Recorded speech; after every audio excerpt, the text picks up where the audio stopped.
The American Civil War, a nation divided. America in the mid-1800s was a nation teetering on the edge, where ideals of freedom clashed with the harsh realities of division. The question wasn't if conflict would erupt, but when. Welcome to the story of the American Civil War, a tale of unity shattered, heroes forged, and a nation forever changed. In 1860, Abraham Lincoln rose to the presidency promising to preserve the Union, but his election sent shockwaves through the southern states, which feared their way of life, built on slavery, was under threat. One by one, they seceded, forming the Confederate States of America. The stage was set for war. Lincoln tried to reassure them, "I'm not taking your slaves." But the South responded, "Sure, Honest Abe, we totally believe you."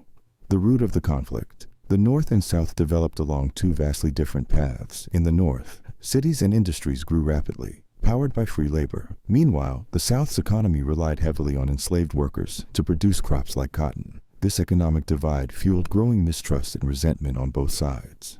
Imagine Thanksgiving dinner, but one side wants to talk about building factories, and the other won't stop arguing about who gets to pick the cotton. Awkward. Slavery, the nation's original sin. At its core, the Civil War wasn't just about politics or states' rights. It was about slavery. The South argued their economy depended on it, while abolitionists in the North called for its immediate end. Authors like Harriet Beecher Stowe exposed its cruelty, and voices like Frederick Douglass demanded action.